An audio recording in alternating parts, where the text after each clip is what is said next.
विद्यार्थी मित्रों प्रणाम। धोरण 8 गणित प्रकरण 11 मापन।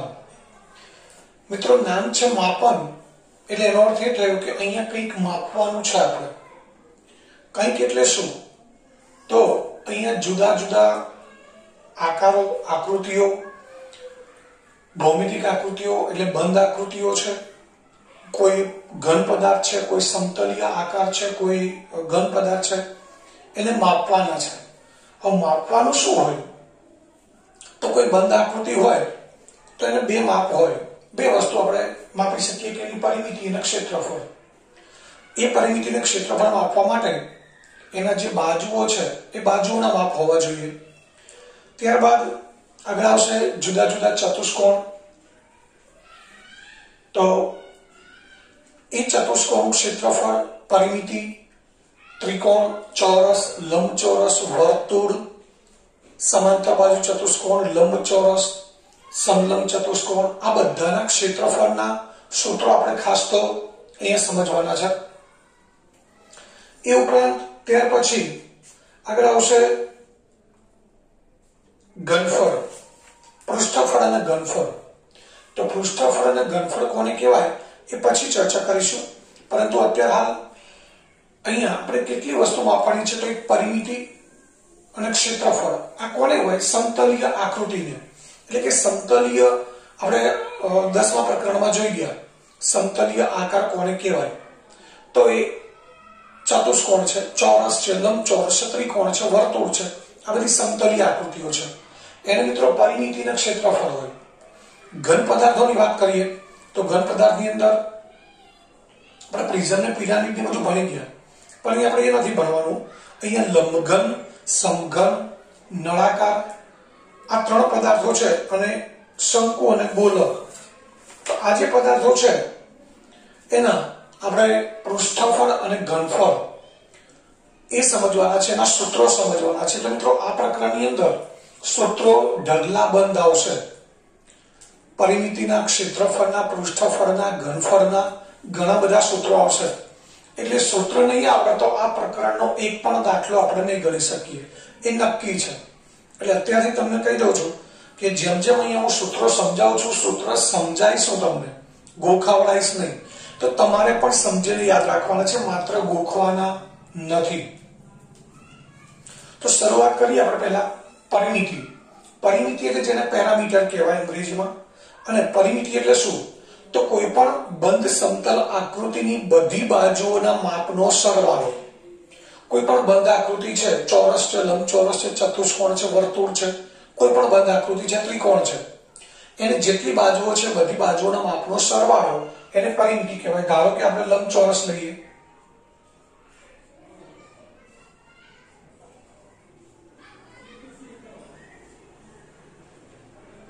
તો મિત્રો લંબચોરસમાં આપણે મોટું માપ લંબાઈ તરીકે લઈએ છીએ અને જે નાનું માપ છે એ પહોળાઈ લઈએ છીએ, એટલે પહોળાઈ b।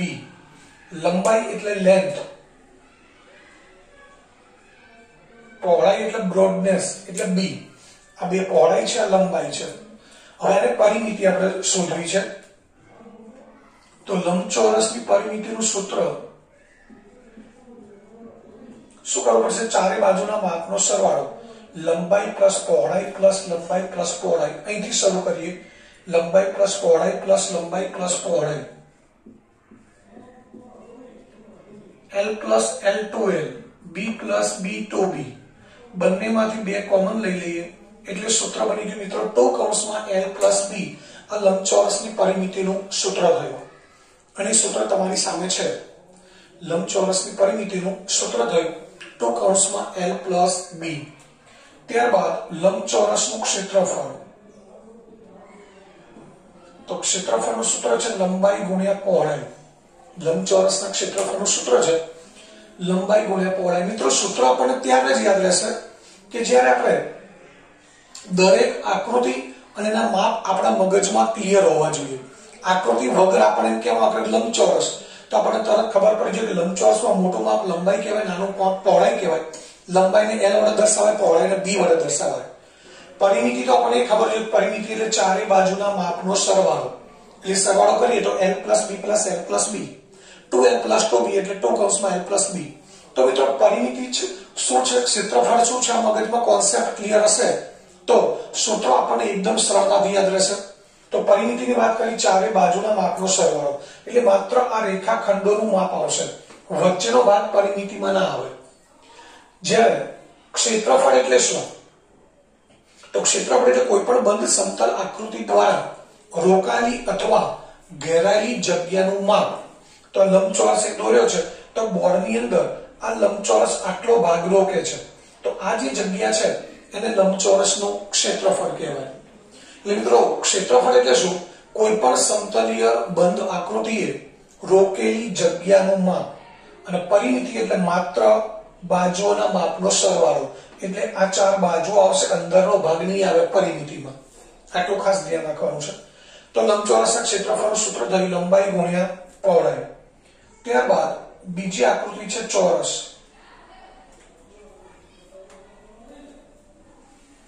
તો ચોરસ આકારથી આપણે પરિચિત છીએ.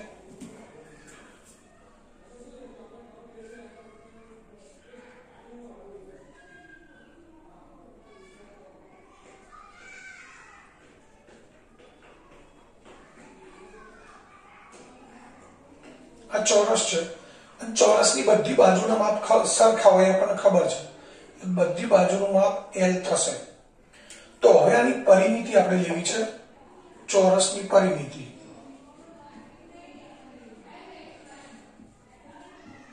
તો પરિમિતિ એટલે ચારે બાજુના માપનો સરવાળો l + l + l + l.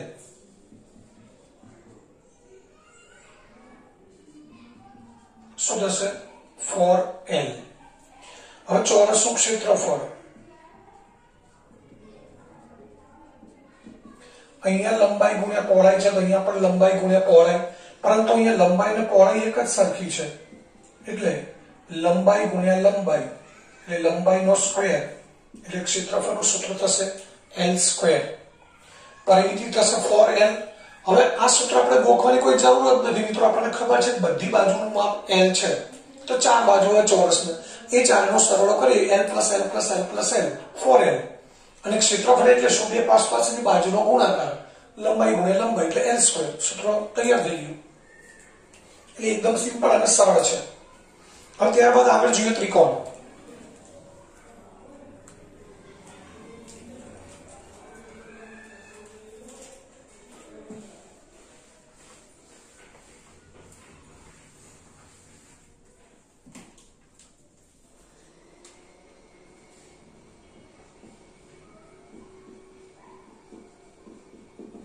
મિત્રો અહીંયા પરિમિતિ અને ક્ષેત્રફળના એકમો સમજાવવાના રહી ગયા.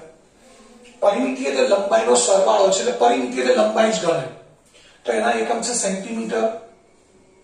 મોટું માપ હોય તો મીટર, અને બહુ મોટું માપ હોય, કોઈ શહેર હોય, કોઈ મોટો મેદાન હોય, તો એનું જે પરિમિતિ છે કિલોમીટરમાં ગણાય. ક્ષેત્રફળના એકમો આ દરેક ઉપર સ્ક્વેર કરી દો, સેન્ટીમીટર અથવા જેને ચોરસ સેમી કહેવાય, મીટર સ્ક્વેર અને કિલોમીટર સ્ક્વેર અથવા ચોરસ કિલોમીટર. વર્ગના લખો તો આગળ ચોરસ શબ્દ લગાડવાનો. આ ક્ષેત્રફળના અને પરિમિતિના એકમો થયા. હવે ત્રિકોણનું ક્ષેત્રફળ આપણે એનું સૂત્ર સમજવું છે.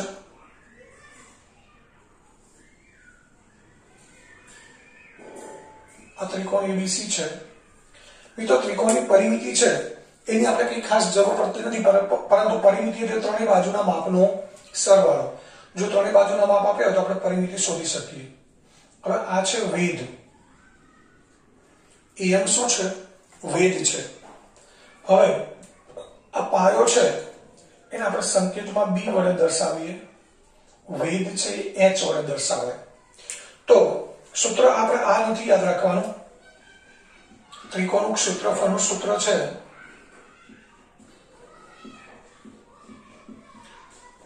1/2 પાયો ગુણ્યા વેધ. ત્રિકોણના ક્ષેત્રફળનું સૂત્ર શું છે, 1/2 પાયો ગુણ્યા વેધ. મિત્રો આ સૂત્રો છે એ 8મા ધોરણ પૂરતા નહીં, પરંતુ 9મા ધોરણમાં, 10મા ધોરણમાં આગળ જ્યાં પણ જશો ત્યાં બધા જ સૂત્રો ફરીથી આવવાના છે. તો અત્યારે હાલ આપણે એને બરાબર એવી રીતે યાદ રાખી લઈએ કે જેથી આગળના ધોરણમાં આપણે સૂત્રો તૈયાર કરવાની જરૂર જ ના પડે, આપણે બધા સૂત્રો આવડતા જ હોય. પણ એના માટે બરાબર સમજવાના છે સૂત્રો. આ બીસી છે પાયો છે જેનું માપ બી છે, તો અહીંયા આપણે પાયો છે એની જગ્યાએ લખી શકીએ બી, અને વેધ છે એચ એમ. વેધ એટલે શું? તો ત્રિકોણનો આ શિરોબિંદુ છે, શિરોબિંદુમાંથી સામેની બાજુ પર દોરેલો લંબ રેખાખંડ, એટલે આ એમ છે બીસી સાથે કાટખૂણે છેદે છે, તો એને વેધ કહેવાય. એની લંબાઈ છે એચ. આપણે આ સૂત્ર નથી યાદ રાખવાનું, ઉપરનું શબ્દોનું જ યાદ રાખવાનું છે. ત્રિકોણનું ક્ષેત્રફળ બરાબર 1/2 પાયો ગુણ્યા વેધ. આ ત્રિકોણના ક્ષેત્રફળનું સૂત્ર થયું. ત્યારબાદ ચોથી આકૃતિ છે સમાંતર બાજુ ચતુષ્કોણ.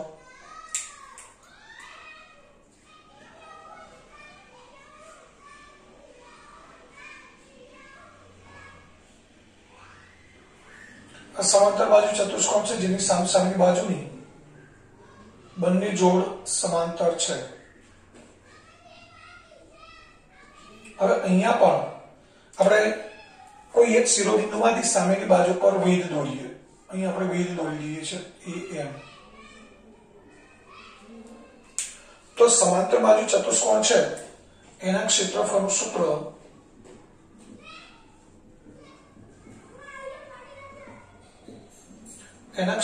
સૂત્ર છે પાયો ગુણ્યા વેધ. 1/2 નીકળી જશે. આ બીસી પાયો છે, બીસી નું માપ આપેલું હોય અને એમ વેધ આપેલો હોય, તો એ પાયો અને વેધનો ગુણાકાર કરીએ એટલે આપણને સમાંતર બાજુ ચતુષ્કોણનું ક્ષેત્રફળ મળી જાય. હવે એની પરિમિતિ એટલે શું? તો એની પરિમિતિ એટલે ચારે બાજુના માપનો સરવાળો.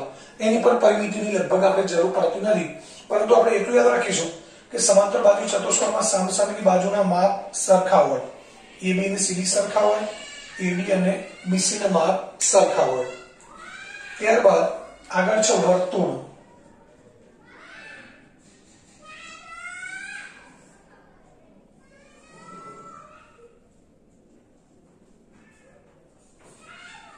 આ વર્તુળનું કેન્દ્ર છે, આ વર્તુળની ત્રિજ્યા છે, કેન્દ્ર છે O. વર્તુળની ત્રિજ્યા એટલે રેડિયસ, એનો સંકેત છે R. આ વર્તુળની ત્રિજ્યા થઈ.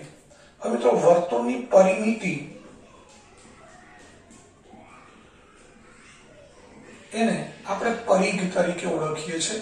એટલે વર્તુળાકાર ધારનો જે માપ છે, આપણે અહીંયા ધારો કે P બિંદુ છે, P થી શરૂ કરીને પાછા P બિંદુએ આવીએ એટલે એ જે લંબાઈ થાય એને વર્તુળની પરિમિતિ અથવા પરિઘ કહેવાય. અને એનું સૂત્ર છે 2πr. શું છે સૂત્ર? 2πr. જ્યાં પાઈ ની કિંમત આપણે કઈ લેવાની હોય? 22/7 અથવા 3.14. જો 3.14 આપેલી હોય તો 3.14 લેવાની, ના આપી હોય તો 22/7 એ પાઈ ની કિંમત છે. પાઈ નું મૂલ્ય નિશ્ચિત છે, એ દરેક દાખલામાં આપણે પાઈ ની કિંમત 22/7 અથવા 3.14 મૂકવાની હોય. એટલે અહીંયા ત્રિજ્યા આપેલી હોય આપણને કે 5 સેમી ત્રિજ્યાવાળા વર્તુળની પરિમિતિ અથવા પરિઘ શોધો, તો r બરાબર 5 મૂકી દેવાના, પાઈ બરાબર 22/7 અને 2. તો પરિમિતિ એટલે પરિઘનું સૂત્ર થયું. ત્યારબાદ વર્તુળનું ક્ષેત્રફળ. આ બગડો છે એના પાઈ લાત મારશે એટલે ઉપર જતો રહેશે, એટલે સૂત્ર શું થઈ જશે? પાઈ r². આ વર્તુળના ક્ષેત્રફળનું સૂત્ર થયું. આ બગડો છે ને પાઈ લાત મારશે એટલે બગડો અહીંયા ઉપર જતો રહેશે, r ની ઉપર, એટલે ક્ષેત્રફળનું સૂત્ર થઈ ગયું. શું સૂત્ર થઈ ગયું? પાઈ r². તો આ વર્તુળનું સૂત્ર થયું. હવે તો અહીંયા મુખ્ય 5 સૂત્રો આપણે સમજી લીધા, જે આપણે સ્વાધ્યાય પહેલું સ્વાધ્યાય છે એની અંદર જરૂર પડવાની છે. પરંતુ આ વર્તુળ પરથી અર્ધવર્તુળના પણ સૂત્રો આપણે યાદ રાખવાના છે. મિત્રો આ વર્તુળ છે એને આપણે કાપીને અર્ધવર્તુળ બનાવી દઈએ.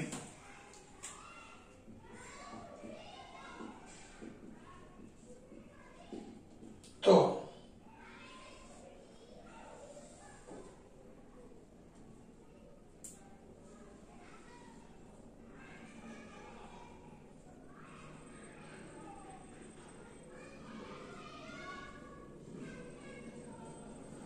નીચેનો ભાગ કાપી નાખી એટલે અર્ધવર્તુળ બની ગયું. હવે આ છે એની ત્રિજ્યા. તો અર્ધવર્તુળનો જે પરિઘ છે એને અર્ધ પરિઘ કહેવાય. શું કહેવાય? અર્ધ પરિઘ. તો અહીંથી આટલું માપ, આ જે આખું માપ છે એના કરતા અહીંથી આટલું અર્ધ માપ, એને પરિઘ. આખું માપ છે એને પરિઘ કહેવાય, અર્ધવર્તુળનો પરિઘ અને અર્ધ પરિઘ કહેવાય. તો એ પરિઘ કરતા કેવો હશે? અડધો. એટલે પરિઘ ભાગ્યા 2. પરિઘ એટલે 2πr ભાગ્યા 2. 2 ઉડી ગયા એટલે અર્ધ પરિઘનું સૂત્ર થઈ ગયું πr. તો વર્તુળનો અર્ધ પરિઘ અથવા અર્ધવર્તુળનો પરિઘ, અર્ધવર્તુળનો અર્ધ પરિઘ એનું સૂત્ર થશે મિત્રો અહીંયાથી આટલું જ માપો. આ રેખાખંડ નહીં આવે, ખાસ ધ્યાન રાખજો. આ વર્તુળનો વ્યાસ છે એ અર્ધ પરિઘમાં આવશે નહીં, માત્ર આટલું જ માપ છે એને અર્ધ પરિઘ કહેવાય અને એ સૂત્ર થશે πr. ત્યારબાદ અર્ધવર્તુળનું ક્ષેત્રફળ. તો મિત્રો વર્તુળના ક્ષેત્રફળનું સૂત્ર πr² છે, એના અડધા કરીએ એટલે 1/2πr² અથવા πr²/2 લખીએ તો પણ ચાલે. અર્ધવર્તુળનું ક્ષેત્રફળ 1/2πr² અથવા πr²/2. મિત્રો બીજું સમજાવવાનું રહી ગયું કે વર્તુળની પરિમિતિ અથવા વર્તુળનો પરિઘ છે એનું બીજું પણ એક સૂત્ર છે. એ છે આ 2πr ઉપરાંત બીજું સૂત્ર છે πd. બીજું સૂત્ર કયું છે? πd. d એટલે શું? વ્યાસ. તો આ સૂત્ર કેવી રીતે આવ્યું એ સમજી લઈએ. તો મિત્રો આ પરિઘ છે, આ પરિઘ અહીંયા ત્રિજ્યા 5 છે તો એનો વ્યાસ કેટલો થશે? 10 થશે. કેટલો થશે? 10. એટલે આ 5 છે તો 5 ગુણ્યા 2 કેટલા થઈ જાય? 10. એટલે કે ત્રિજ્યાના ડબલ કરો એટલે વ્યાસ મળે. તો અહીં આપણે 2r કાઢી નાખ્યા, એના બદલે d મૂકી દીધો, કારણ કે 2r એટલે ત્રિજ્યાનું બમણું માપ. આ ત્રિજ્યા 5 છે, આ પણ 5 છે, તો આ વ્યાસ થયો. ત્રિજ્યા 5 5 હોય તો વ્યાસ કેટલો થાય? 10 થાય. એટલે આ 2r કાઢી નાખ્યા. 2r એટલે શું થાય? ત્રિજ્યાનું બમણું માપ, જેને આપણે વ્યાસ કહીએ છીએ. તો અહીં આપણે d મૂકી દીધા, જ્યાં d બરાબર શું છે? વ્યાસ. એટલે અહીંયા વર્તુળના પરિઘના બે સૂત્રો થયા, 2πr અને πd. જો વ્યાસ આપેલો હોય તો આ સૂત્રનો ઉપયોગ કરી શકાય અને ત્રિજ્યા આપેલી તો આ સૂત્રની મદદથી આપણે પરિઘ શોધી શકીએ. તો અહીંયા ચોરસ, લંબચોરસ, ત્રિકોણ, સમાંતર બાજુ, ચતુષ્કોણ, વર્તુળ અને અર્ધવર્તુળ આટલાના સૂત્રો અહીંયા પૂરા થયા. તો હવે એના પરથી આપણે શરૂ કરીએ સ્વાધ્યાય 11.1. હજુ એકવાર ફરીથી યાદ કરાવું છું કે જ્યાં સુધી સૂત્રો નહીં આવડે ત્યાં સુધી આ પ્રકરણનો એક પણ દાખલો આપણે ગણી શકીશું નહીં. એ ખાસ ધ્યાનમાં રાખવાનું છે. એટલે સૂત્રો કોઈ પણ સંજોગોમાં તૈયાર કરવા જ પડશે. હવે આપણે જોઈએ સ્વાધ્યાય 11.1.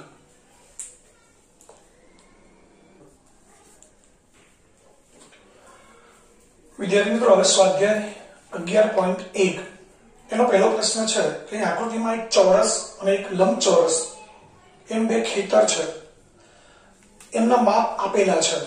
ચોરસની આ જે લંબાઈ છે એ 60 મીટર છે.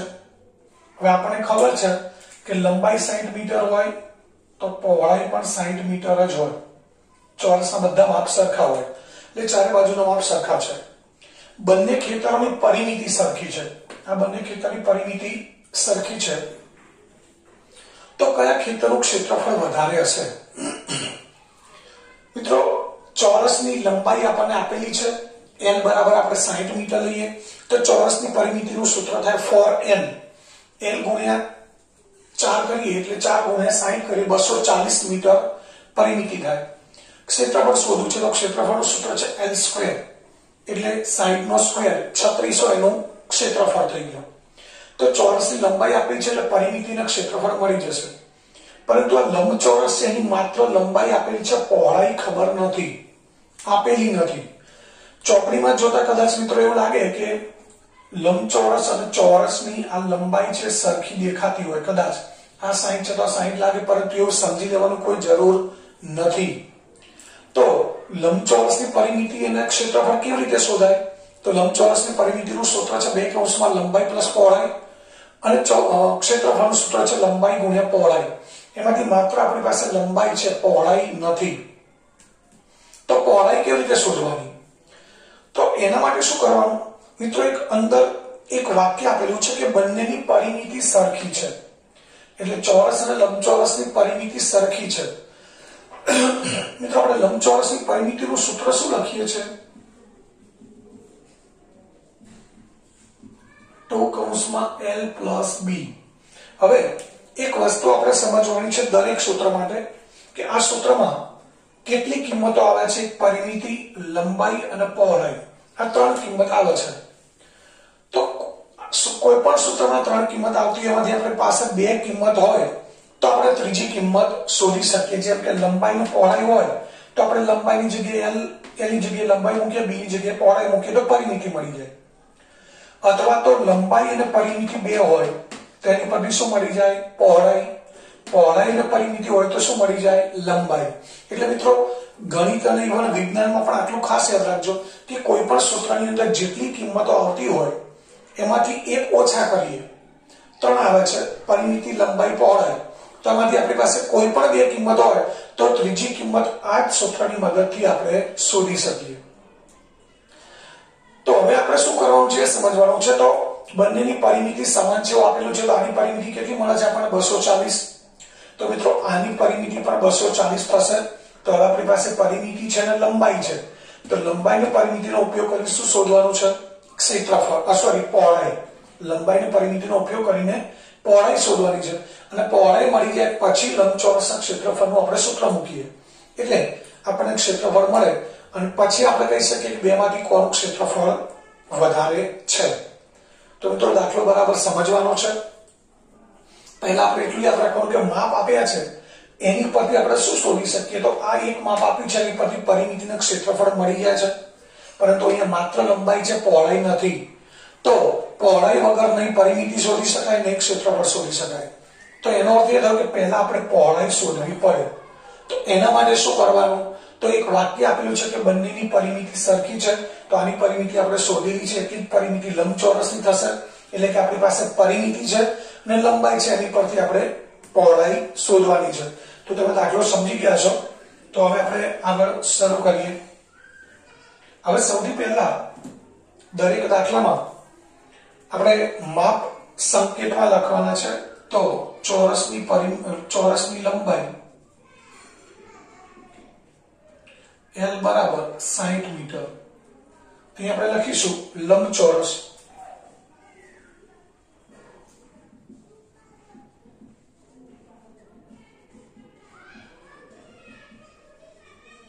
અહીં આપણે સ્મોલ l નહીં લઈ શકીએ. આ પણ ધ્યાન રાખવાનું છે કે બંનેની લંબાઈ જુદી જુદી છે તો એક સરખો સંકેત ના લેવાય.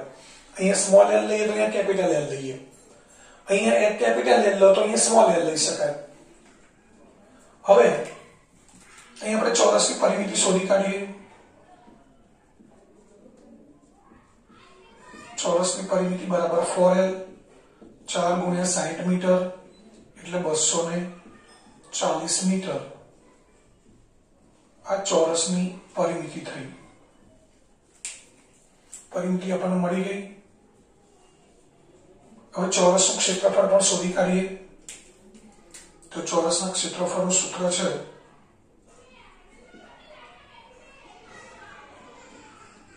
L square. L સ્ક્વેર એટલે 60 મીટરનો સ્ક્વેર. 60 મીટરનો સ્ક્વેર એટલે 60 નો વર્ગ કેટલો થશે, 6 નો વર્ગ 36. એક શૂન્ય છે તો ડબલ કરી દેવાની, 3600 મીટર સ્ક્વેર. આ ચોરસનું ક્ષેત્રફળ મળી ગયું. તો આપણી પાસે ચોરસની પરિમિતિ અને ક્ષેત્રફળ બંને માપ આવી ગયા. હવે તમને સમજાયું એમ કે આપણે લંબચોરસની પરિમિતિ અને ક્ષેત્રફળ શોધવા માટે પહેલા પહોળાઈ જોઈશે. તો પહોળાઈ કેવી રીતે મળશે, તેના માટે આપણે લંબચોરસની પરિમિતિ અને ચોરસની પરિમિતિ સરખી છે. તો માટે લંબચોરસની પરિમિતિ ચોરસની પરિમિતિ જેટલી જ છે,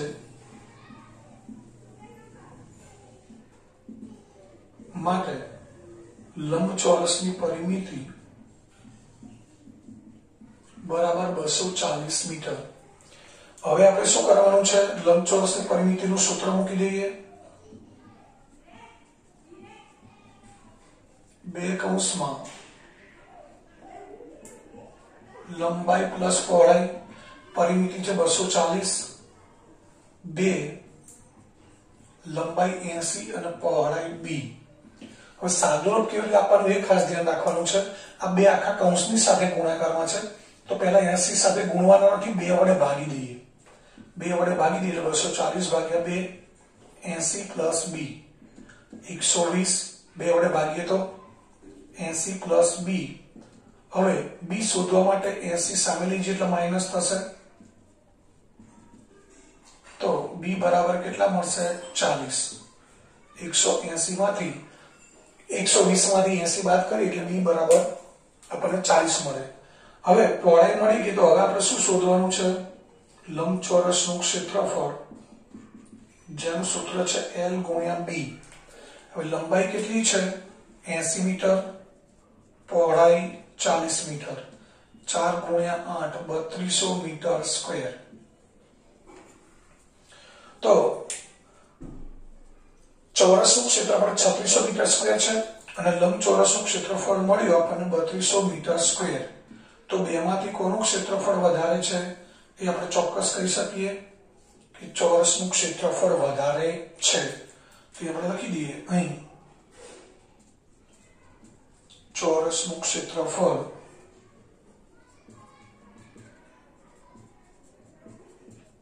વધારે છે. ઓકે, તો અહીંયા દાખલો 1 પૂરો થયો. હવે ત્યારબાદ દાખલા નંબર 2. મિત્રો ફરીથી કહું છું કે દાખલા બરાબર સમજવાનો પ્રયત્ન કરજો અને થોડું જાતે વિચારજો. વિડીયો જોઈને કે ક્યાંક બીજી નોટબુકમાં કે ડાયજેસ્ટ ગાઈડમાંથી જોઈને સીધો ઉતારો ના મારી દીધા. પ્રશ્ન 2 છે કે શ્રીમતી કૌશિકનો આકૃતિમાં બતાવ્યા મુજબ એક ચોરસ માપનો પ્લોટ છે. આકૃતિમાં બતાવ્યા મુજબના માપનો ચોરસ પ્લોટ છે. ચોરસ પ્લોટ છે, બ્લેક કલરથી દોરેલો છે, જેની લંબાઈ છે 25 મીટર અને પ્લોટના મધ્ય ભાગમાં મકાન બનાવવા માંગે છે. આ મધ્ય ભાગ છે, મકાન બનાવવાનું છે. એ મકાનનું માપ પણ આપેલું છે. લંબાઈ 20 મીટર, પહોળાઈ 15 મીટર. એ મકાનનું માપ છે. અને બાકીનો જે ભાગ છે મકાનની ફરતે, આજે બાકીનો ભાગ જે ડોટ ડોટ ટપકા દ્વારા દર્શાવેલો છે, ત્યાં બગીચો વિકસાવવા માંગે છે. અને બગીચો વિકસાવવા માટે એટલે બગીચો તૈયાર કરવા માટેનો ખર્ચ ₹55 પ્રતિ ચોરસ મીટર. પ્રતિ ચોરસ મીટર એટલે 1 ચોરસ મીટર. એટલે આ બગીચો બનાવવાનો ખર્ચ 1 ચોરસ મીટરના ₹55 છે. તો બગીચો વિકસાવવાનો કુલ ખર્ચ કેટલો થાય? તો 1 મીટર સ્ક્વેર બગીચો વિકસાવો છે તેનો ખર્ચ ₹55 છે. તો આખો બગીચો વિકસાવવા કેટલો ખર્ચ થાય શોધવા માટે સૌથી પહેલા આપણને બગીચાનું ક્ષેત્રફળ ખબર હોવી જોઈએ. બગીચાનું ક્ષેત્રફળ કેવી રીતે શોધાય એ હવે મહત્વનું છે. આપણને એથી ખબર પડી ગઈ કે બગીચાનું ક્ષેત્રફળ શોધીએ તો ધારો કે 100 મીટર સ્ક્વેર મળ્યું, તો આપણે લખી શકીએ કે 1 મીટર સ્ક્વેર બગીચો વિકસાવવાનો ખર્ચ ₹55. તો 100 મીટરનો ખર્ચ કેટલો? 55 ગુણ્યા 100 એટલે 5500 થાય. પરંતુ એના માટે બગીચાનું ક્ષેત્રફળ કેવી રીતે શોધવું? તો મિત્રો આ એકદમ સિમ્પલ સમજનો પ્રશ્ન છે. આમાં ક્યાંય ગણિતનો ઉપયોગ નથી કરવાનો. એક સામાન્ય લોજિકનો પ્રશ્ન છે કે ચોરસ પ્લોટ છે, એમાં લંબચોરસ મકાન છે, બાકીના ભાગમાં બગીચો છે. તો બગીચાનું ક્ષેત્રફળ શોધવા એકદમ સરળ સિમ્પલ વસ્તુ છે કે ચોરસ પ્લોટમાંથી લંબચોરસ મકાનનું ક્ષેત્રફળ બાદ કરી દઈએ. આખો જે ચોરસ છે એ શું છે? પ્લોટ છે. અને અંદર લંબચોરસ બગીચો છે. ચોરસ પ્લોટમાંથી લંબચોરસ મકાનનું ક્ષેત્રફળ બાદ કરી દો એટલે બાકી શું વધશે? બગીચો. એટલે બગીચાનું ક્ષેત્રફળ મળી જાય. તો એના માટે સૌથી પહેલા આપણે બધાના માપ લખી દઈશું. એમાં ચોરસ પ્લોટની લંબાઈ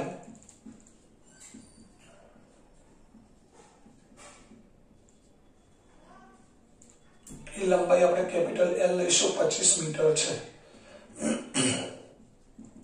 લંબચોરસ મકાનની લંબાઈ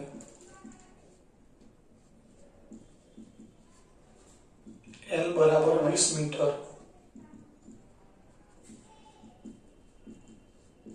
પહોળાઈ B બરાબર 15 મીટર. આપણે માપ પહેલા બધા લખી દેવાના. જે જરૂર છે આપેલા છે બધા માપ પહેલા આ રીતે સંકેતમાં લખી દઈશું. હવે તમે પહેલા ચોરસ પ્લોટનું ક્ષેત્રફળ શોધો, પછી લંબચોરસ મકાનનું ક્ષેત્રફળ શોધો, પછી બેની બાદબાકી કરો. એના કરતા મિત્રો દાખલો એકદમ ટૂંકમાં પતી જાય. 3 સ્ટેપમાં તમે ગણો એ દાખલો 1 સ્ટેપમાં પતી જાય. કેવી રીતે? તો બગીચાનું ક્ષેત્રફળ બરાબર ચોરસ પ્લોટનું ક્ષેત્રફળ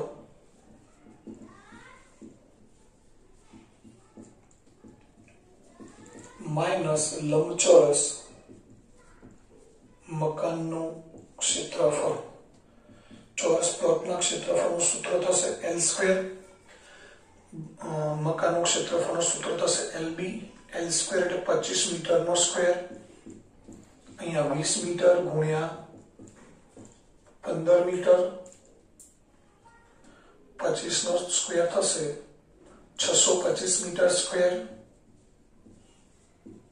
અને અહીંયા 300 મીટર સ્ક્વેર બાદબાકી કરીએ એટલે 325 મીટર સ્ક્વેર, જે આપણને બગીચાનું ક્ષેત્રફળ મળે.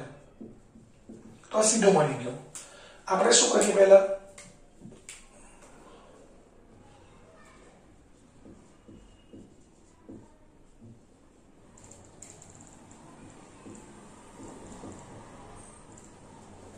તમે પહેલા ચોરસ પ્લોટનું ક્ષેત્રફળ અલગથી શોધો, 625 મળે. લંબચોરસ મકાનનું ક્ષેત્રફળ શોધો, 300 મીટર સ્ક્વેર મળે. પછી બેની બાદબાકી કરો, એના કરતા સીધું જ આપણને બગીચાનું ક્ષેત્રફળ મળી જાય. હવે આપણે ખર્ચ શોધવો છે, તો લખી દઈએ 1 મીટર સ્ક્વેર બગીચાનો ખર્ચ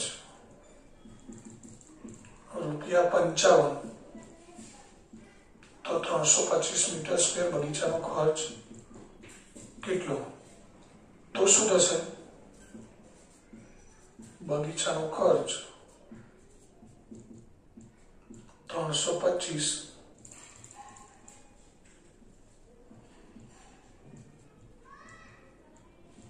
ગુણ્યા 55. 325 ગુણ્યા 55 કરીએ, 55 ગુણ્યા 5 કરીએ તો 275 થાય, 5 વધી 27. 55 ગુણ્યા 55 ગુણાકાર 2 સમીકરણ મિત્રો તમારે જેમ કરો છો એમ કરવાનું. 55 ગુણ્યા 2 110 અને 27 137 વધી 13. 55 ગુણ્યા 13, 55 ગુણ્યા 3 165 અને 13 178, એટલે 17,875 રૂપિયા ખર્ચ થાય. તો બગીચો બનાવવાનો ખર્ચ મળી ગયો 17,875. તો આ રીતે અહીંયા આ દાખલો 2 છે, પ્રશ્ન 2 પૂરો થયો. ત્યારબાદ આગળ જોઈશું પ્રશ્ન 3 અને 4.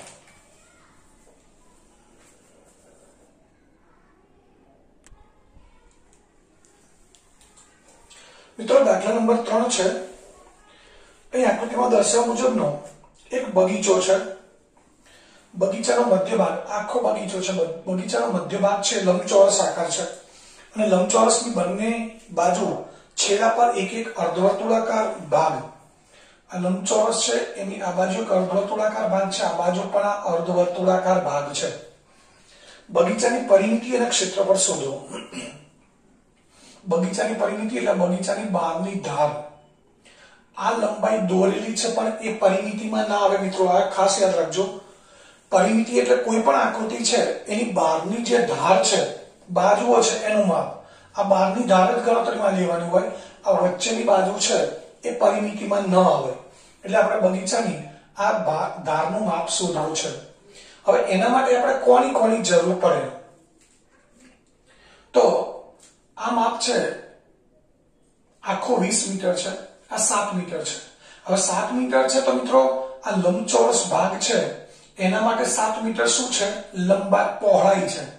7 મીટર શું છે? લંબચોરસ ભાગ માટે પહોળાઈ. જ્યારે આ બંને અર્ધવર્તુળ માટે શું છે? વ્યાસ છે. આ અર્ધવર્તુળ છે, આપણે એને તૂટક લાઈનથી દોરી દઈએ તો વર્તુળ બની જાય. ખાલી સમજવા માટે દોરું છું. આ આખો વર્તુળ બની ગયું બંને બાજુ. તો આ શું થયો? વર્તુળનો વ્યાસ. તો અને આ શું છે? અર્ધ પરિઘ અથવા અર્ધવર્તુળનો પરિઘ. એટલે એનું સૂત્ર છે પાઈ આર. તો આ ધ્યાન રાખવાનું છે કે આ 7 મીટર છે એ લંબચોરસ માટે પહોળાઈ છે અને અર્ધવર્તુળ માટે વ્યાસ છે. વ્યાસ છે 7 મીટર, તો ત્રિજ્યા એના કરતા હંમેશા અડધી હોય. એટલે ત્રિજ્યા કેટલી થશે? 3.5 મીટર. 7 ના અડધા કેટલા થાય? 3.5 મીટર. તો એ અર્ધવર્તુળની ત્રિજ્યા થઈ. હવે ત્યારબાદ લંબચોરસ છે એ લંબચોરસની લંબાઈની આપણે જરૂર છે. પહોળાઈ તો મળી ગઈ આકૃતિ પરથી, પણ લંબાઈની જરૂર છે. તો લંબાઈ લંબચોરસની અહીંયાથી આટલા સુધી જ ગણાય. 20 મીટર આખું માપ છે. તો મિત્રો આ લંબાઈ શોધવા શું કરવું પડે? આ જે અર્ધવર્તુળની ધ્યાન આપજો મિત્રો, આ અર્ધવર્તુળનો વ્યાસ છે તો આ બંને ત્રિજ્યા થશે, આ પણ ત્રિજ્યા થશે. એ રીતે આ બાજુ આને લંબાવો તો આ પણ ત્રિજ્યા થશે. તો આ ત્રિજ્યા કેટલી થશે? 3.5 મીટર. આ પણ કેટલી થશે? 3.5 મીટર.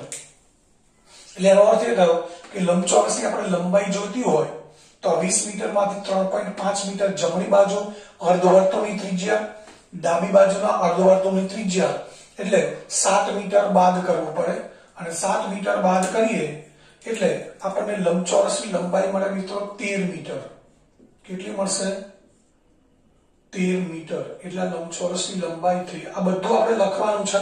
અત્યારે હું ખાલી સમજાવી દઉં છું. એટલે આકૃતિ આપણે બરાબર ધ્યાનથી સમજી લઈશું. આ હવે આપણે વર્તુળને કેન્સલ કરી દઈએ છીએ એટલે તમને ખબર પડી ગઈ છે. તો મિત્રો હવે લંબચોરસની લંબાઈ પહોળાઈ મળી ગઈ. લંબાઈ 13 મીટર, પહોળાઈ 7 મીટર. હવે બંને અર્ધવર્તુળ છે એની લંબાઈ શોધવી છે. તો અર્ધવર્તુળની લંબાઈ એટલે અર્ધ પરિઘ. એના માટેનું સૂત્ર છે પાઈ આર. એટલે ત્રિજ્યા જોઈએ તો ત્રિજ્યા 3.5 મળી ગઈ. ત્યારબાદ આખા બગીચાનું ક્ષેત્રફળ શોધવું છે. પહેલા પરિમિતિની વાત કરીએ તો પરિમિતિમાં કયો માપ આવશે મિત્રો? આખા બગીચાની પરિમિતિ અર્ધવર્તુળની લંબાઈ પ્લસ લંબચોરસની લંબાઈ, અર્ધવર્તુળની લંબાઈ એટલે કે અર્ધ પરિઘ અને લંબચોરસની લંબાઈ એટલે અર્ધ પરિઘ પાઈ આર પ્લસ અર્ધ પરિઘ પાઈ આર એટલે કેટલું થશે? 2 પાઈ આર. લંબાઈ l પ્લસ l એટલે 2l. એટલે આ પરિમિતિ થઈ ગઈ આખા બગીચાની. હવે વાત કરીએ ક્ષેત્રફળની. તો ક્ષેત્રફળ એટલે અહીંયા 3 ભાગ પડે છે, 1 2 3. એમાં લંબચોરસનું ક્ષેત્રફળ જેનું સૂત્ર છે લંબાઈ ગુણ્યા પહોળાઈ. ત્યારબાદ બંને અર્ધવર્તુળના ક્ષેત્રફળ અંદર ઉમેરવાના. અર્ધવર્તુળનું ક્ષેત્રફળ છે 1/2 પાઈ આર સ્ક્વેર. એવા કેટલા અર્ધવર્તુળ છે? 2. અને બંનેની ત્રિજ્યા તો સરખી જ છે એટલે ક્ષેત્રફળ પણ સરખું હોય. તો અર્ધવર્તુળનું ક્ષેત્રફળ 1/2 પાઈ આર સ્ક્વેર છે એને આપણે ડબલ કરી દઈએ, 2 વડે ગુણી દઈએ એટલે આ બંનેનું ક્ષેત્રફળ મળી જાય. તો દાખલો આ રીતે સમજવો પડે અને તો જ આપણે દાખલો સમજ્યા હોય તો જ પરીક્ષામાં ગણી શકીએ. તો આપણે શરૂઆત કરીએ. પહેલા લંબચોરસની પહોળાઈ b બરાબર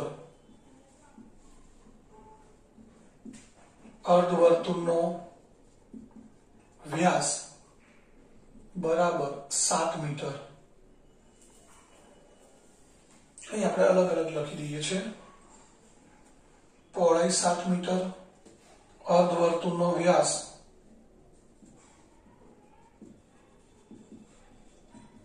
7 મીટર માટે ત્રિજ્યા કેટલી થશે? 3.5 મીટર. ત્રિજ્યા થઈ ગઈ 3.5 મીટર. મિત્રો હવે અર્ધવર્તુળની પરિઘ શોધવા માટે કે ક્ષેત્રફળ શોધવા માટે માત્ર ત્રિજ્યાની જરૂર છે. એટલે અર્ધવર્તુળ માટે બીજા કોઈ માપની જરૂર નથી. પરંતુ આપણે લંબચોરસની લંબાઈ જોઈએ છે. તો લંબચોરસની લંબાઈ l બરાબર શું થશે? આપણને ખબર છે કે 20 મીટર એટલે લંબાઈ 20 મીટર માઈનસ અર્ધવર્તુળની ત્રિજ્યા અને આ ત્રિજ્યા બંને બાદ કરવાના એટલે 3.5 મીટર માઈનસ 3.5 મીટર એટલે 20 મીટર માઈનસ 7 મીટર એટલે લંબાઈ l બરાબર 13 મીટર. તો મિત્રો હવે આપણે બધાના માપ લખી દીધા છે. હવે આપણે જે કિંમતો શોધવાની છે એના તરફ જોઈએ. પહેલા બગીચાની પરિમિતિ.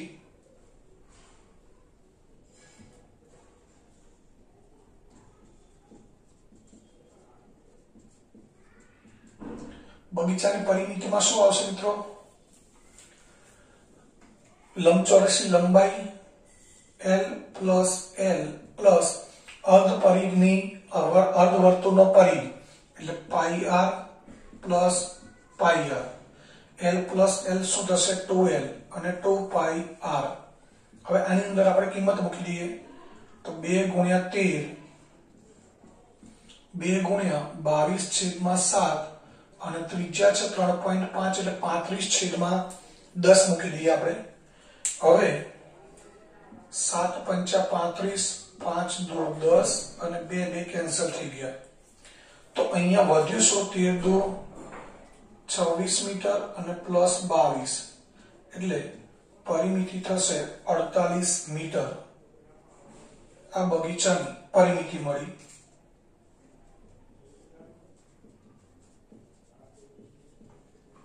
કેટલી મળી? 48 મીટર.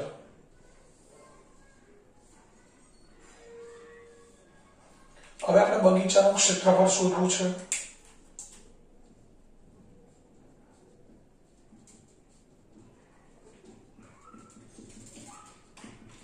તો લંબચોરસનું ક્ષેત્રફળ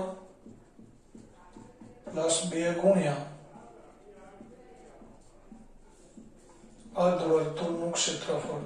મિત્રો બંનેની ત્રિજ્યા સરખી છે એટલે બંનેના ક્ષેત્રફળ સરખા થાય. તો 2 વખત અર્ધવર્તુળ લખવાની જરૂર નથી, એને 2 વડે ગુણી દઈએ. લંબચોરસના ક્ષેત્રફળનું સૂત્ર લંબાઈ ગુણ્યા પહોળાઈ અને અહીંયા 2 ગુણ્યા 1/2 પાઈ r સ્ક્વેર એટલે અહીંયા 1/2 કેન્સલ થઈ જશે. હવે લંબાઈ કેટલી છે? 13 મીટર, પહોળાઈ 7 મીટર, પાઈની કિંમત 22/7 અને r સ્ક્વેર છે એટલે મિત્રો આપણે r ની કિંમત કેટલી વખત મૂકવી પડે? 2 વખત. હવે અહીંયા છેદ ઉડાડી દઈએ. 7 પંચા 35, 5 દો 10 અને 11 દો 22. હવે અહીંયા શું થશે? 13 × 7 = 91 મીટર સ્ક્વેર અને પ્લસ 11 ગુણ્યા 35 385 થાય અને એના છેદમાં 10 છે એટલે એક આંકડા પછી આપણે દશાંશ ચિહ્ન મૂકી દઈએ એટલે 38.5 મીટર સ્ક્વેર. હવે આ બંનેનો સરવાળો કરીએ. 91 + 38.5 મીટર સ્ક્વેર સરવાળો કરીએ તો બગીચાનું ક્ષેત્રફળ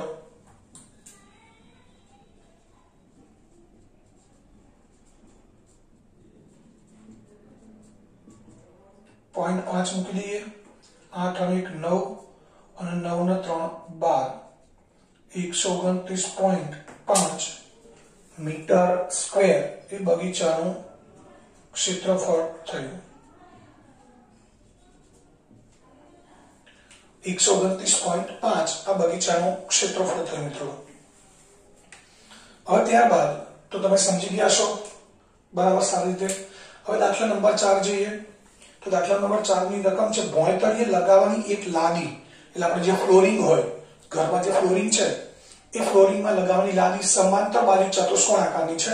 આ સમાંતર બાજુ ચતુષ્કોણ આકાર. તેની પાયની લંબાઈ 24 સેમી. આ પાયની લંબાઈ 24 સેમી છે અને તેની આનુષંગિક ઊંચાઈ મિત્રો પાયાથી સામેની જે બાજુ છે એ બંને વચ્ચેનું અંતર, પાયો અને એની સામેની બાજુ બંને વચ્ચેનું અંતર જેને આપણે પાયા પરનો વેધ કહીશું એ ઊંચાઈ છે 10 સેમી.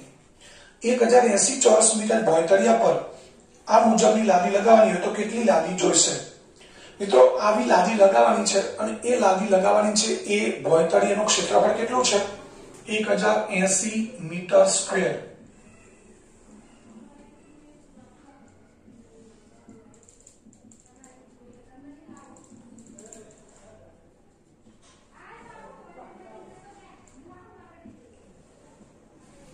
ભોંયતળિયાનું ક્ષેત્રફળનું સૂત્ર છે ભોંયતળિયાનું ક્ષેત્રફળ છે 1080 મીટર સ્ક્વેર. આ માપ સેન્ટીમીટરમાં આપેલા છે એટલે એ સમલંબ ચતુષ્કોણનું ક્ષેત્રફળનું સૂત્ર આપણે યાદ કરવું પડે. એ સૂત્ર છે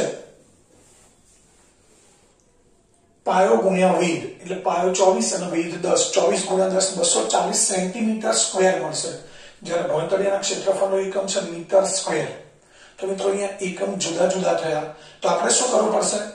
મીટર સ્ક્વેર ને સેન્ટીમીટર સ્ક્વેરમાં ફેરવવા પડે. એ કેવી રીતે ફેરવવા પડે?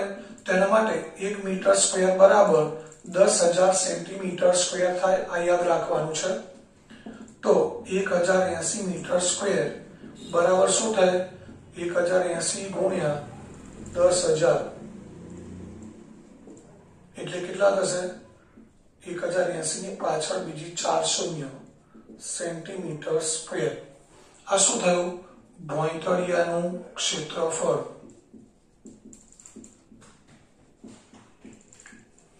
મિત્રો જ્યારે જુદા જુદા એકમ આપેલા હોય ત્યારે આપણે બંને એકમ સરખા કરવા પડે, એ સિવાય આપણે આગળ ગણતરી કરી શકીએ નહીં. આ બાબત ખાસ ધ્યાન રાખવાની. એટલે 1 મીટરના સેન્ટીમીટર 100 થાય, પણ 1 મીટર સ્ક્વેરના સેન્ટીમીટર સ્ક્વેર કેટલા થાય? 10,000. કેવી રીતે? 1 મીટર સ્ક્વેર એટલે 1 મીટરનો હોલ સ્ક્વેર કહેવાય. 1 નો વર્ગ 1 મીટરનો સ્ક્વેર મીટર સ્ક્વેર. 1 મીટરના સેન્ટીમીટર કેટલા? 100 સેન્ટીમીટર સ્ક્વેર. 100 નો વર્ગ થશે 10,000 અને સેન્ટીમીટર નો વર્ગ સેન્ટીમીટર સ્ક્વેર. એટલે 1 મીટર સ્ક્વેર બરાબર શું થાય? 10,000 સેન્ટીમીટર સ્ક્વેર. તો આ ભોંયતળિયાનું ક્ષેત્રફળ થયું. હવે આપણે આટલી સેન્ટીમીટર સ્ક્વેર ક્ષેત્રફળ છે, એમાં આવી લાદી લગાવવાની છે. તો કેટલી લાદીની જરૂર પડે? તેના માટે શું કરવું પડે? પહેલા આપણે સમલંબ ચતુષ્કોણાકારની લાદી છે એનું ક્ષેત્રફળ શોધવું પડે. સમાંતર બાજુ ચતુષ્કોણાકારની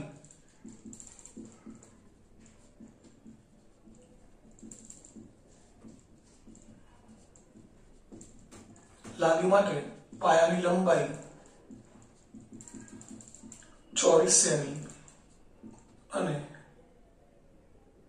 ઊંચાઈ અથવા વેધ 10 સેમી. તો હવે આપણે લાદીનું ક્ષેત્રફળનું સૂત્ર મૂકી દઈએ. લાદીનું ક્ષેત્રફળ બરાબર પાયો ગુણ્યા વેધ. પાયો કેટલો છે? 24 સેમી. વેધ 10 સેમી. તો ગુણાકાર કેટલો થશે? 240 સેન્ટીમીટર સ્ક્વેર. એટલે એક લાદીનું ક્ષેત્રફળ થયું. એક લાદીનું ક્ષેત્રફળ કેટલું થયું? 240 સેન્ટીમીટર સ્ક્વેર. તો હવે આપણે શોધવું છે કે આવી કેટલી લાદીની જરૂર પડે. તો એના માટે શું કરવું પડે? કઈ રીતે પદ મૂકવું પડે? તો આપણી પાસે બંનેના ક્ષેત્રફળ છે. શોધવાનું શું છે? લાદીની સંખ્યા. તો આપણે અગાઉના એક પ્રકરણમાં પણ સમજાવી હતું, 8મું પ્રકરણની અંદર, કે જે શોધવાનું છે આપણે જમણી બાજુ મૂકીએ છીએ, જે માહિતી આપણી પાસે છે ડાબી બાજુ મૂકીએ છીએ. એટલે ક્ષેત્રફળ છે ડાબી બાજુ મૂકીશું, લાદીની સંખ્યા જમણી બાજુ. તો અહીં આપણે લખી દઈએ લાદીનું ક્ષેત્રફળ. અહીં એટલે ક્ષેત્રફળ અને અહીંયા લાદીની સંખ્યા. તો અહીંયા ક્ષેત્રફળ પહેલા કયું લઈશું આપણે? 240 સેન્ટીમીટર સ્ક્વેર બરાબર કેટલી લાદી છે? 1. તો આપણી પાસે આખા ભોંયતળિયાનું ક્ષેત્રફળ કેટલું છે? 1080. પાછળ 4 શૂન્ય મૂકવાની છે. કેટલી? તો હવે આપણે શોધવાનું શું છે? લાદીની સંખ્યા. તો લાદીની સંખ્યા બરાબર શું લખી શકીએ? આ સંખ્યા છે એકમ, દશક, 100,000, 10,000, લાખ, 10 લાખ, કરોડ. 1 કરોડ 80 લાખ, 1 કરોડ 8 લાખ ગુણ્યા 1 અને છેદમાં 240. હવે આપણે પાછા પહેલા એક એક શૂન્ય કેન્સલ કરી દઈએ. હવે તમે આ જે સંખ્યા વધી છે 10,80,000 એને 24 વડે સીધો ભાગાકાર કરી શકો, છેદ પણ ઉડાડી શકો. 2 વડે છેદ ઉડાડતા જાવ તો ચાલે. આપણે સીધા છેદ ઉડાડીએ 3 × 8 = 24. અહીંયા 8 વડે ભાગાકાર કરીએ તો 8 × 8, 10 માંથી 8 જાય 2 વધે, પાછળ 8 મૂકો 28 થયા. 8 તારી 24, 28 માંથી 24 બાદ કરીએ કેટલા વધે? 4. 4 ની પાછળ શૂન્ય મૂકો 40 થયા. 8 × 5 = 40 અને પાછળ 3 શૂન્ય મૂકી દીધી. અહીંયા 3 છે, 135 છે, તો 5 × 3 = 8 = 9. આનો સરવાળો 9 થયો એટલે 9 સરવાળો થાય એ સંખ્યા 3 વડે વિભાજ્ય હોય. તો હવે આપણે 3 વડે ભાગ ચલાવીએ. તો અહીંયા 3 × 4 = 12.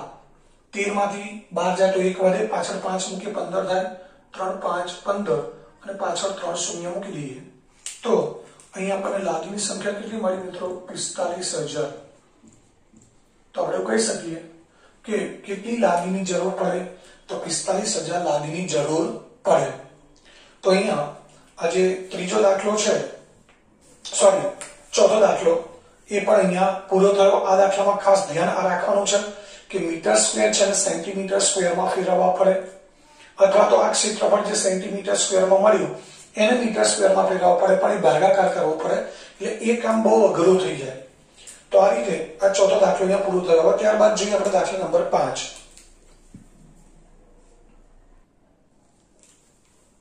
મિત્રો ત્યારબાદ દાખલા નંબર 5, એક કીડી કોઈ ભોંયતળિયા પર પડેલા જુદા જુદા આકારના ખાદ્ય પદાર્થોની ચારે બાજુ પરિમિતિ માર્ગે પરિભ્રમણ કરે છે। આ ખાદ્ય પદાર્થના ટુકડા છે, રોટલી છે કે ભાખરી છે કે બ્રેડ છે કે કોઈ પણ વસ્તુ છે આવા આકારની છે, તો એમાં કીડી છે એને પરિમિતિના માર્ગે, આ પરિમિતિ ક્યાં ગણાય, અહીંથી અહીંયા સુધી અને અહીંથી અહીંયા આવશે, આ પરિમિતિ એટલે બહારની ધાર, એ બહારની ધાર ઉપર પરિભ્રમણ કરે છે। બીજી આકૃતિ છે એમાં ધારો કે અહીંથી શરૂ કરે છે, અહીંયા જશે, અહીંયા આ બાજુ અહીંયા પાછી આવશે, અહીંથી શરૂ કરશે, આ બાજુ જશે, અહીંયા પછી અહીંયા આવશે, એટલે દરેક ખાદ્ય પદાર્થના જુદા જુદા આકારના ટુકડા છે એમાં પરિમિતિના માર્ગે એ પરિભ્રમણ કરે છે। તો ખાદ્ય પદાર્થના કયા ટુકડાના પરિભ્રમણ માટે કીડીને વધુ અંતર કાપવું પડશે? તો ત્રણમાંથી કયા ટુકડા પર કીડીએ વધુ અંતર કાપવું પડે એ આપણે શોધવાનું છે। તો મિત્રો આપણે આકૃતિ એ ની વાત કરીએ પહેલા।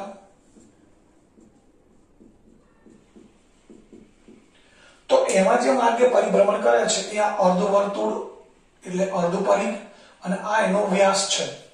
તો આપણે આકૃતિ એ માટે પરિભ્રમણ માર્ગની લંબાઈ શોધવી હોય તો શું કરવું પડે? અર્ધપરિઘ અને પ્લસ વ્યાસ, એનો શું કરવું પડે મિત્રો? સરવાળો। તો એના માટે અહીં આપણે માપ લખી દઈએ, અર્ધવર્તુળનો વ્યાસ d બરાબર 2.8 મીટર અને અર્ધવર્તુળની ત્રિજ્યા r બરાબર શું થશે? 1.4 સેમી, સોરી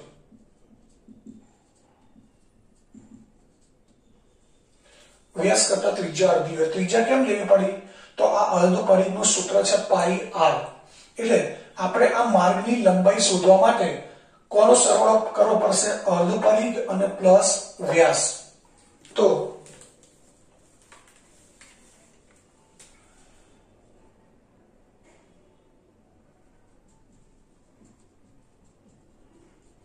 ખાદ્ય પદાર્થના ટુકડાની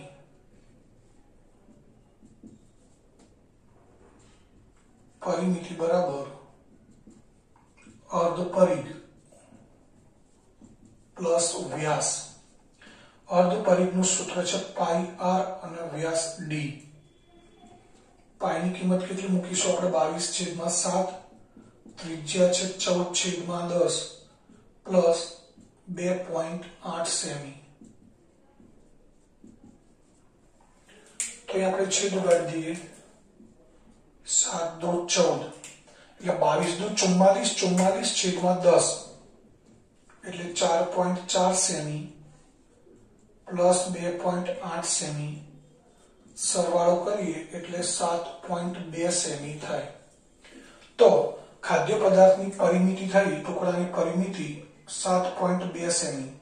એનો અર્થ એ થયો કે એ આકારનો ખાદ્ય પદાર્થનો ટુકડો છે એમાં એને કેટલું અંતર કાપવું પડશે? 7.2 સેમી। હવે ત્યારબાદ જઈએ આકૃતિ બી માટે। આકૃતિ બી આકાર જોઈએ પહેલા।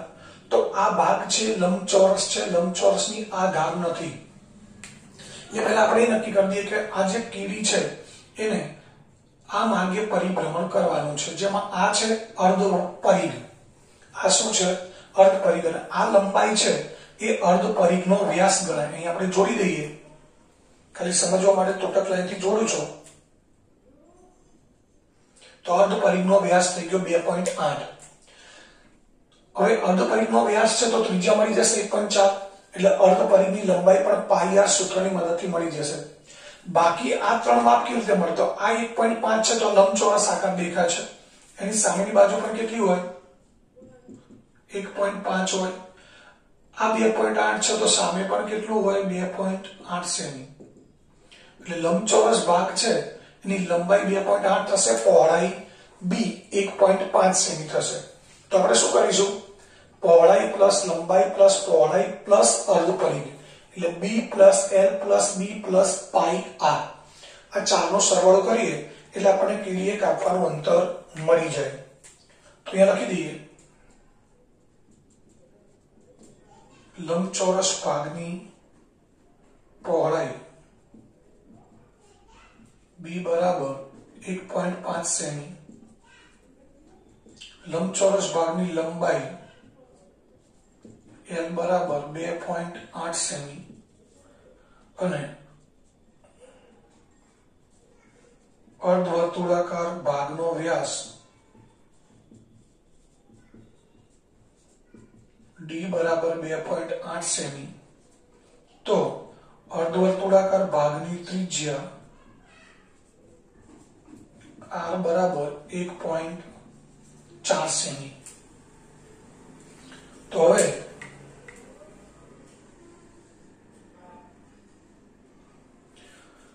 અહીંયા ખાદ્ય પદાર્થના ટુકડાની પરિમિતિ એનું સૂત્ર મૂકી દઈએ.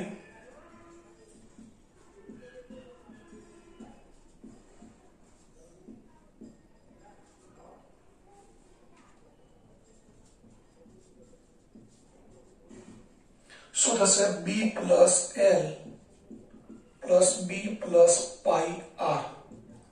બી છે 1.5, એલ 2.8, બી 1.5 અને પાઈ આર 22/7 ગુણ્યા 1.4 14/10. અહીંયા છેદ ઉડાડી દઈએ આપણે 7 દુ 14. 1.5 પ્લસ 1.5 3 થાય અને 3 પ્લસ 2.5 એટલે 2.8 5.8 સેમી અને પ્લસ 22 દુ 44 અને ભાગ્યા 10 એટલે 4.4 સેમી. આ બંનેનો સરવાળો થશે 10.2 સેમી. કેટલો સરવાળો થશે મિત્રો? 10.2 સેમી. હવે ત્યારબાદ જે ત્રીજી આકૃતિ છે એની વાત કરીએ. એટલે આકૃતિ સી માટે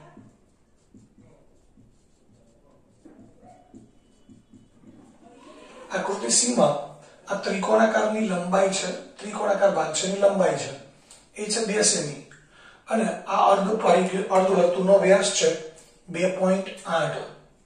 તો અર્ધવર્તુળનો વ્યાસ ડી બરાબર 2.8 સેમી. તો ત્રિજ્યા આર બરાબર 1.4 સેમી અને ત્રિકોણાકાર ભાગની લંબાઈ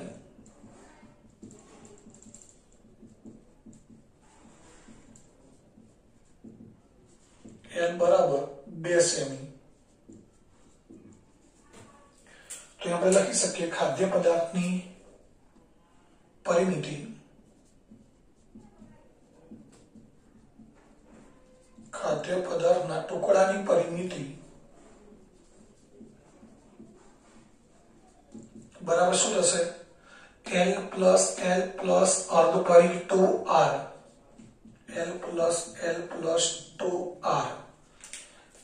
L કેટલા છે મિત્રો? 2 semi. 2 semi plus 2 semi plus 2 ગુણ્યા 14 પાઈ આર લેવાનું છે.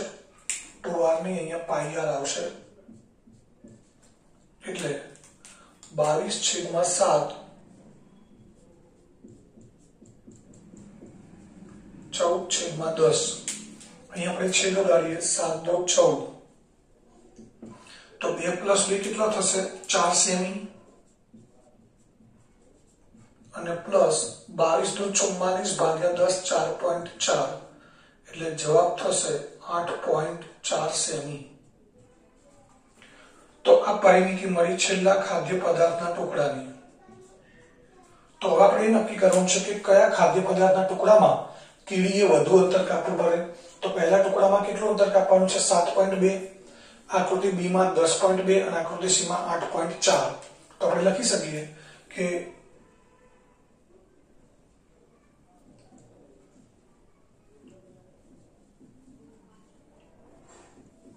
ખાદ્ય પદાર્થના ટુકડા બી માટે કીડીએ વધુ અંતર કાપવું પડે। તો મિત્રો અહીંયા દાખલો 5 પૂરો થયો અને આ દાખલાની સાથે સ્વાધ્યાય 11.1 પણ અહીંયા પૂરો થયો। તો આ રીતે સૌથી પહેલા ધ્યાન રાખજો, દરેક આકાર છે એ આકારની પરિમિતિ, એનું ક્ષેત્રફળ, આ બધા જ સૂત્રો બરાબર આવડે પછી જ સ્વાધ્યાય ગણવાનું શરૂ કરવાનું છે, એ ખાસ ધ્યાનમાં રાખવાનું છે।